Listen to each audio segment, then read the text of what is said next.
नमस्कार, सुस्वागतम वसुधैव कुटुंबकम। आप देख रहे हैं अर्धचंद्र के साथ नाश्ता भारत और हम पढ़ रहे हैं अभी प्रेमचंद का उपन्यास वरदान। ये उसका 5वां भाग है।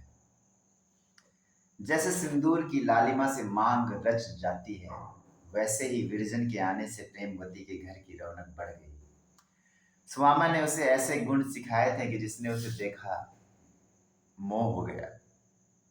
यहाँ तक कि सेवती की सहेली रानी को भी प्रेमवती के सम्मुख स्वीकार करना पड़ा कि तुम्हारी छोटी बहू ने हम सबों का रंग फीका कर दिया। सेवती उससे दिन दिन भर बातें करती और उसका जीना उगता। उसे अपने गाने पर अभिमान था, पर इस क्षेत्र में भी विरजन बाजी ले गई। अब कमलाचरण के मित्रों ने आग्रह करना शुरू किया कि भाई नई दुल्हन घर में लाए हो, कुछ मित्रों की भी फिक्र करो, सुनते हैं परम सुंदरी पाए हो। कमलाचरण को रुपए तो ससुराल से मिले ही थे। जेब खनखना कर बोले, अजी दावत लो, शराबे उड़ाओ, हाँ बहुत शोर गुल न मचाना, नहीं तो कहीं भीतर होंगी तो समझेंगी कि ये गुंडे हैं। जब से वह घर में आई है मेरे तो होश उड़े हुए हैं। कहता हूँ अंग्रेजी फारसी संस्कृत अल्लम गल्लम सभी घोंटे बैठी हैं। डरता हूँ कहीं अंग्रेजी में कुछ पूछ बैठी या फारसी में बातें करने लगी तो मुंह ताकने के सिवाय और क्या करूंगा, इसलिए अभी जी बचाता फिरता हूँ। यूं तो कमलाचरण के मित्रों की संख्या अपरिमित थी। नगर के जितने कबूतरबाज कनकौवेबाज गुंडे थे सब उनके मित्र थे, परंतु सच्चे मित्रों में केवल 5 महाशय थे और सभी के सभी फाके मस्त छिछोरे थे। इनमें सबसे अधिक शिक्षित मियां मजीद थे। ये कचहरी में अरायजन वीसी किया करते थे। जो कुछ मिलता वह सब शराब की भेंट करते। दूसरा नंबर हमीद खां का था। इन महाशय ने बहुत पैतृक संपत्ति पाई थी, परंतु 3 वर्ष में सब कुछ विलास में लुटा दी।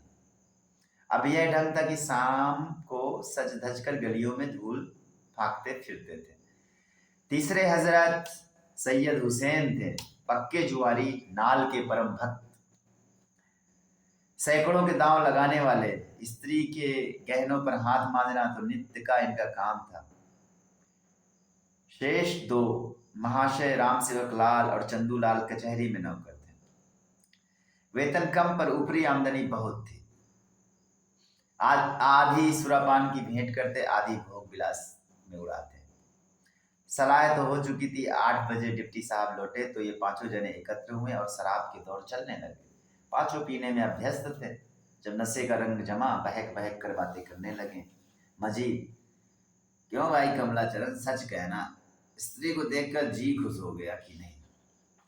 कमला, अब आप बहकने लगे क्यों? राम सेवक, बतला क्यों नहीं देते, इसमें झेपने की कौन सी बात है? कमला, बतला के अपना सिर दूं, कभी सामने जाने का संयोग भी तो हुआ हो। कल किवाड़ की दरार से एक बार देख लिया था, अभी तक चित्र आंखों में फिर रहा है। चंदूलाल, मित्र तुम बड़े भाग्यवान हो।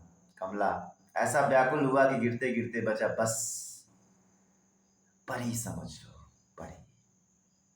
मजीद, तो भाई ये दोस्ती किस दिन काम आएगी, एक नजर हमें भी दिखाओ। सैयद, बेशक दोस्ती की यही मानी है कि आपस में कोई पर्दा ना रहे। चंदूलाल, दोस्ती में क्या पर्दा, अंग्रेजों को देखो बीवी डोली से उतरी नहीं कि यार दोस्त हाथ मिलाने लगे। राम सेवक, मुझे तो बिना देखो चैन ना आएगा।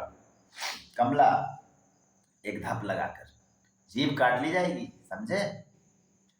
राम सेवक, कोई चिंता नहीं, आंखें तो देखने को रहेंगी। मजीद, भाई कमलाचरण, बुरा मानने की बात नहीं, अब इस वक्त तुम्हारा फर्ज है कि दोस्तों की फरमाइश पूरी करो। कमला, अरे तो मैं नहीं कब करता हूं, अरे तो मैं नहीं कब करता हूं। चंदूलाल, वाह मेरे शेर, ये ही मर्दों की सी बातें हैं, तो हम लोग बन ठन कर आ जाएं क्यों? कमला जी, जरा मुंह में कालिख लगा लीजिएगा, बस इतना बहुत है। सैयद, तो आज ही ठहरी ना? इधर तो शराब उड़ रही थी, उधर विरजन पलंग पर लेटी हुई विचार में मग्न हो रही थी। बचपन के दिन भी कैसे अच्छे होते हैं, यदि वे दिन एक बार फिर आ जाते। आह, कैसा मनोहर जीवन था। संसार प्रेम और प्रीति की खान था, क्या वह कोई अन्य संसार था? क्या उन दिनों संसार की वस्तुएं बहुत सुंदर होती थी? इन्हीं विचारों में आंखें झपक गईं और बचपन की एक घटना आंखों के सामने आ गई। लल्लू ने उसकी गुड़िया मरोड़ दी, उसने उसकी किताब के 2 पन्ने फाड़ दिए। तब लल्लू ने उसकी पीठ में जोर से चुटकी ली और भागा। वह रोने लगी और लल्लू कोस रही थी कि सुमामा उसका हाथ पकड़े आई और बोली, क्यों बेटी, इसने तुम्हें मारा है ना? यह बहुत मार मार कर भागता है, आज इसकी खबर लेती हूँ, देखूं कहाँ मारा है। लल्लू ने डबडबाई आंखों से बिरजन की ओर देखा। तब बिरजन ने मुस्कुराकर कहा, मुझे इन्होंने कहाँ मारा? ये मुझे कभी नहीं मारते। यह कहकर उसका हाथ पकड़ लिया, आपने हिस्से की मिठाई खिलाई और फिर दोनों मिलकर खेलने लगे। वह समय अब कहाँ। रात्रि अधिक बीत गई थी। अचानक बिरजन को जान पड़ा कि कोई सामने वाली दीवार धमधमा रहा है। उसने कान लगाकर सुना, बराबर शब्द आ रहे थे, कभी रुक जाते, कभी सुनाई देते। थोड़ी देर में मिट्टी गिरने लगी। डर के मारे बिरजन के हाथ पांव फूलने लगे, कलेजा धक धक करने लगा। जी कड़ा करके उठी और महाराजिन को झिझोड़ने लगी। घिक्की बंधी हुई थी। इतने में मिट्टी का एक बड़ा ढेला सामने गिरा। महाराजिन चौंक कर उठ बैठी। दोनों को विश्वास हुआ कि चोर आए। महाराजिन चतुर स्त्री थी, समझी कि चिल्लाऊंगी तो जाग हो जाएगी। उसने सुन रखा था कि चोर पहले सेंध में पांव डालते हैं, तब आप घुसते हैं। उसने एक डंडा उठा लिया कि जब पैर डालेगा तो ऐसा तान कर मारूंगी कि टांग टूट जाएगी। पर चोरों ने पांव के स्थान पर सिर सेंध में से निकाला। महाराजिन घात में थी, डंडा चला दिया। खटके की आवाज आई। चोर ने झट सिर खींच लिया और यह कहता हुआ सुनाई दिया, उफ, मार डाला। खोपड़ी झन्ना गई। फिर कई मनुष्यों के हंसने की ध्वनि आई और तत्पश्चात सन्नाटा हो गया। इतने में और लोग भी जाग पड़े और शेष रात्रि बातचीत में व्यतीत हो गई। प्रातःकाल जब कमलाचरण घर में आए तो नेत्र लाल थे, सिर में सूजन थी। महाराज ने निकट जाकर देखा, फिर आकर विरजन से कहा, बहू एक बात कहूं, बुरा तो ना मानोगी? विरजन, बुरा क्यों मानूंगी, कहो क्या कहती हो? महाराजन, रात को सेंध पड़ी थी, वह चोरों ने नहीं लगाई थी। विरजन, फिर कौन था? महाराजन, घर के ही भेदी थे, बाहरी कोई न था। विरजन, क्या किसी कहार की शरारत थी? महाराजन, नहीं, कहारों में कोई ऐसा नहीं है। विरजन, फिर कौन था, स्पष्ट क्यों नहीं कहती? महाराजन, मेरी जान में तो छोटे बाबू थे, मैंने जो लकड़ी मारी थी वह इनके सिर पे लगी, सिर फूला हुआ है। इतना सुनते ही विरजन की भ्रुकुटी चढ़ गई, मुखमंडल अरुण हो आया। क्रुद्ध होकर बोली, महाराजन, होश संभाल कर बातें करो। तुम्हें यह कहते हुए लाज नहीं आती? तुम्हें मेरे सम्मुख ऐसी बात कहने का साहस कैसे हुआ? साक्षात मेरे ऊपर कलंक का टीका लगा रही हो। तुम्हारे बुढ़ापे पर दया आती है, नहीं तो अभी तुम्हें यहां से खड़े खड़े निकलवा देती। तब तुम्हें विदित होता कि जीव को वश में न रखने का क्या फल होता है। यहां से उठ जाओ, मुझे तुम्हारा मुंह देखकर ज्वर सा चढ़ रहा है। तुम्हें इतना न समझ पड़ा कि मैं कैसा वाक्य मुंह से निकाल रही हूँ? उन्हें ईश्वर ने क्या नहीं दिया है? सारा घर उनका है, मेरा जो कुछ है उनका है, मैं स्वयं उनकी चेरी हूँ। उनके संबंध में तुम ऐसी बात कह बैठी। परंतु जिस बात पर विरजन इतनी क्रुद्ध हुई, उसी बात पर घर के और लोगों को विश्वास हो गया। डिप्टी साहब के कान में यही बात पहुंची। वे कमलाचरण को उससे अधिक दुष्ट प्रकृति समझते थे जितना वह था।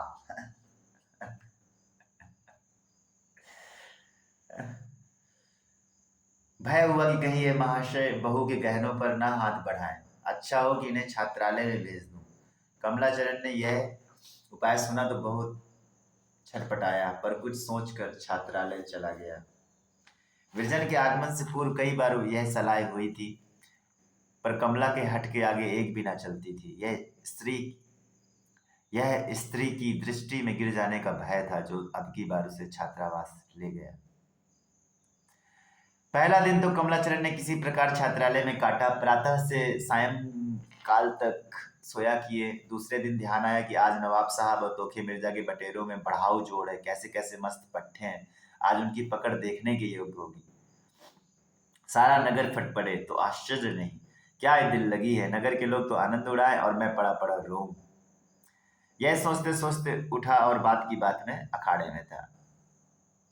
यहाँ आज बड़ी भीड़ थी, एक मेला सा लगा हुआ था। भिस्ती छिड़काव कर रहे थे। सिगरेट वाले, खोमचे वाले और तंबोली सब अपनी अपनी दुकानें लगाए बैठे थे। नगर के मनचले युवक अपने हाथों में बटेर लिए या मखमली अड्डों पर बुलबुलों को बैठाए मटर गश्ती कर रहे थे। कमलाचरण के मित्रों की यहाँ क्या कमी थी? लोग उन्हें खाली हाथ देखते तो पूछते, अरे राजा साहब आज खाली हाथ कैसे? इतने में मियाँ सैयद, मजीद, हमीद आदि नशे में चूर सिगरेट के धुएं भकाभक उड़ाते दिख पड़े। कमलाचरण को देखते ही सब के सब सरपट दौड़े और उससे लिपट गए। मजीद, आज तुम कहाँ गायब हो गए थे यार? कुरान की कसम, मकान के सैकड़ों चक्कर लगाए होंगे। राम सेवक, आजकल आनंद की रातें हैं भाई, आंखें नहीं देखते हो, नशा सा चढ़ा हुआ है। चंदूलाल, चैन कर रहा है पट्टा। जब से सुंदरी घर में आई उसने बाजार की सूरत तक नहीं देखी। जब देखिए घर में घुसा रहता है, खूब चैन कर ले यार। कमला, चैन क्या खाक करूं, यहाँ तो कैद में फंस गया। 3 दिन से बोर्डिंग में पड़ा हुआ हूं। मजीद, अरे खुदा की कसम। कमला, सच कहता हूं परसों से मिट्टी पलीद हो रही है, आज सबकी आंख बचाकर निकल भागा। राम सेवक, खूब उड़े, वह मुछंदर सुपरिटेंडेंट झल्ला रहा होगा। कमला, यह मार्के का जोड़ छोड़कर किताबों में सिर कौन मारता? सैयद, यार आज उड़ा आए हो तो क्या, सच तो यह है कि तुम्हारा वहां रहना आफत है, रोज तो ना आ सकोगे। और यहाँ आए दिन नई सैर, नई नई बहारें। कल लाल डिग्गी पर, परसों परेड पर, नरसों बेड़ों का मेला। कहाँ तक गिनाऊं, तुम्हारा जाना बुरा होगा। कमला, कल की कटाव तो मैं जरूर देखूंगा, चाहे इधर की दुनिया उधर हो जाए। सैयद, और बेड़ों का मेला न देखा तो कुछ न देखा। तीसरे पहर कमलाचरण मित्रों से विदा होकर उदास मन छात्रालय की ओर चल पड़ा।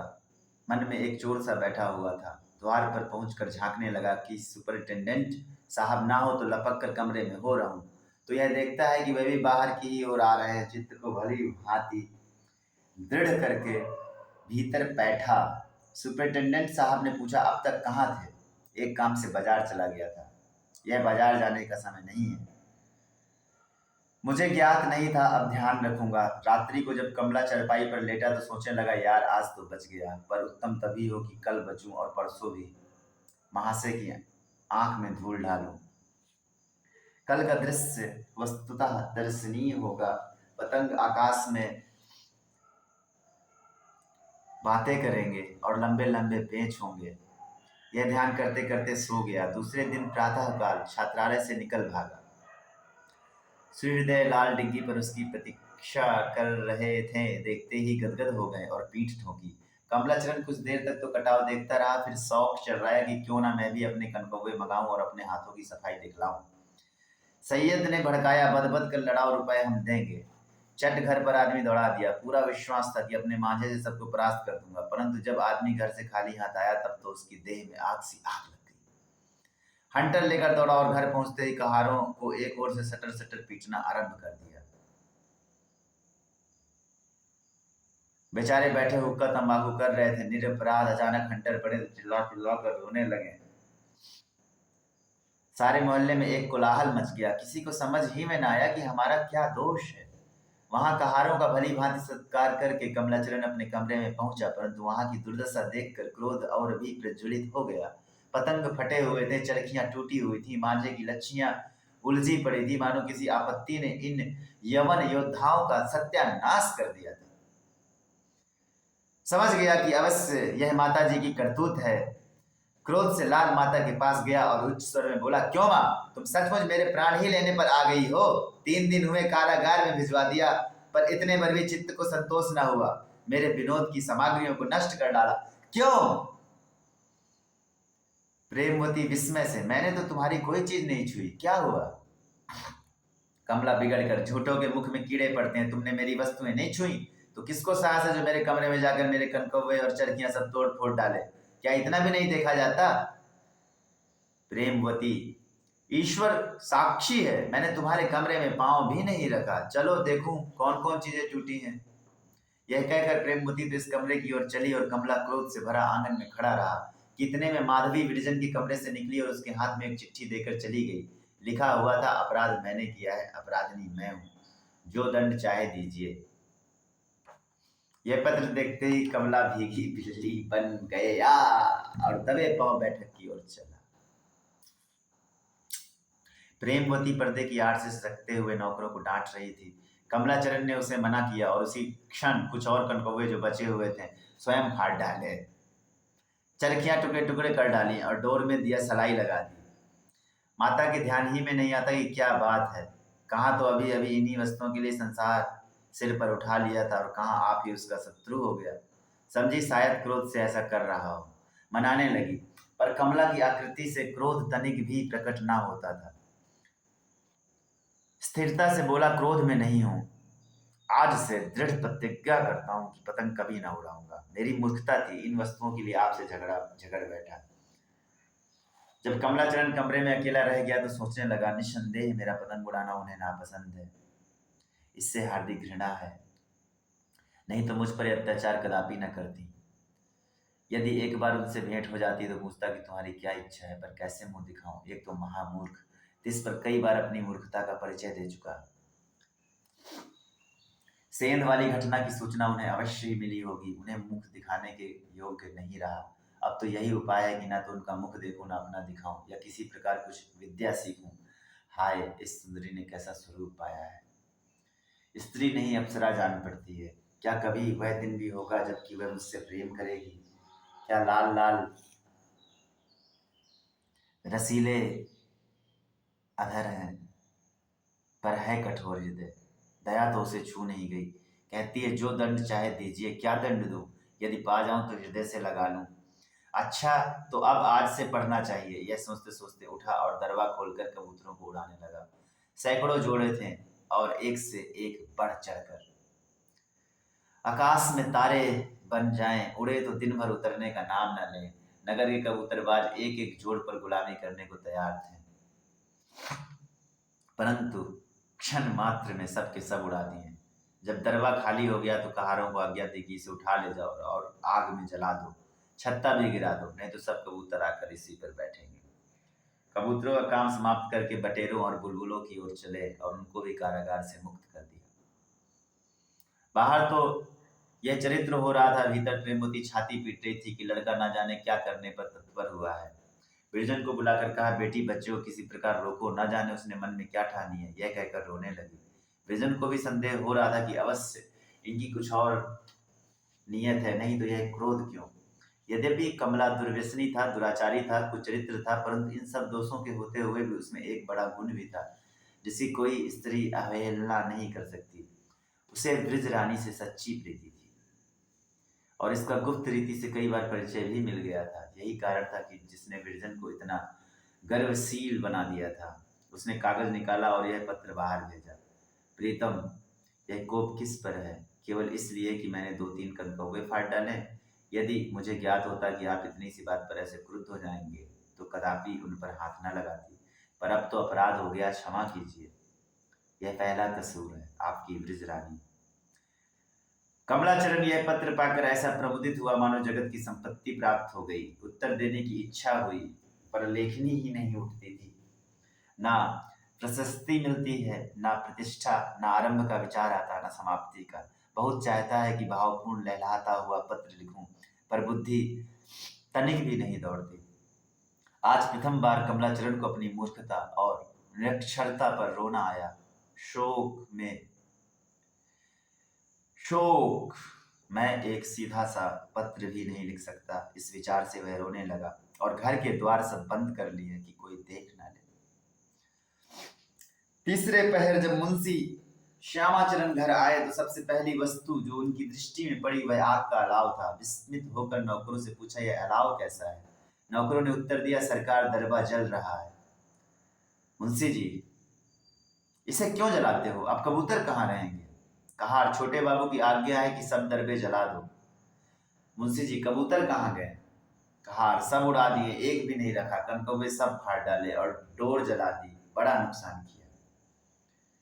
कहारों ने अपनी समझ में मारपीट का बदला लिया। बेचारे समझे कि मुंशी जी इस नुकसान के लिए कमलाचरण को बुरा भला कहेंगे, परंतु मुंशी जी ने यह समाचार सुना तो भौचक्के से रह गए। उन्हीं जानवरों पर कमलाचरण प्राण देता था, आज अकस्मात क्या काया पलट हो गई।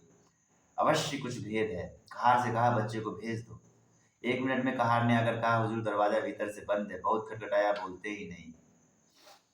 इतना सुनना था कि मुंशी जी का रुधिर शुष्क हो गया। झट संदेह हुआ कि बच्चे ने विष खा लिया। आज एक जहर खिलाने के मुकदमे का फैसला किया था। नंगे पांव दौड़े और बंद कमरे के किवाड़ पर बलपूर्वक लात मारी और कहा, बच्चा बच्चा। ये कहते कहते गला रुंध गया। कमला पिता की वाणी पहचान कर झट उठा और अपने आंसू पोंछकर किवाड़ खोल दिया। परंतु उसे कितना आश्चर्य हुआ जब मुंशी जी ने धिक्कार फटकार के बदले उसे हृदय से लगा लिया और व्याकुल होकर पूछा, बच्चा, तुम्हें मेरे सिर की कसम बता दो, तुमने कुछ खा तो नहीं लिया? कमलाचरण ने इस प्रश्न का अर्थ समझने के लिए मुंशी जी की ओर आंखें उठाई तो उनमें जल भरा था। मुंशी जी को पीरा विश्वास हो गया कि अवश्य विपत्ति का सामना हुआ। एक कहार से कहा, डॉक्टर साहब को बुला ला, कहना अभी चलिए। अब जाकर दुर्बुद्धि कमला ने पिता की इस घबराहट का अर्थ समझा। दौड़कर उनसे लिपट गया और बोला, आपको भ्रम हुआ है, आपकी श्री की कसम मैं बहुत अच्छी तरह हूं। परंतु डिप्टी साहब की बुद्धि स्थिर न थी। समझे यह रोक कर विलंब करना चाहता है। विनीत भाव से बोले, बच्चा, ईश्वर के लिए मुझे छोड़ दो, मैं संदूक से एक औषधि ले आऊं। मैं क्या जानता था कि तुम इस नीयत से छात्रालय में जा रहे हो। कमला, ईश्वर साक्षी से कहता हूं, मैं बिल्कुल अच्छा हूं। ऐसा लज्जावान होता तो इतना मूर्ख क्यों बना रहता। आप व्यर्थ ही डॉक्टर साहब को बुला रहे हैं। मुंशी जी कुछ कुछ विश्वास करके तो किवाड़ को बंद करके क्या करते थे। कमला भीतर से एक पत्र आया था, उत्तर लिख रहा था। मुंशी जी, और वह कबूतर वगैरह क्यों उड़ा दिए? कमला, इसीलिए कि निश्चिंतता पूर्वक पढ़ूं। इन्हीं बखेड़ों में समय नष्ट होता था। आज मैंने इनका अंत कर दिया। अब आप देखेंगे कि मैं पढ़ने में कैसा जी लगाता हूँ। अब जाके डिप्टी साहब की बुद्धि ठिकाने आई। भीतर आकर प्रेमवती से समाचार पूछा तो उसने सारी रामायण कह सुनाई। उन्होंने जब सुना कि विरजन ने क्रोध में आकर कमला के कनकौवे फाड़ डाले और चरखियां तोड़ डाली तो हंस पड़े और कमला के विनोद के सर्वनाश का भेद समझ में आ गया। बोले, जान पड़ता है कि बहू इन लाला जी को सीधा करके छोड़ेगी। धन्यवाद।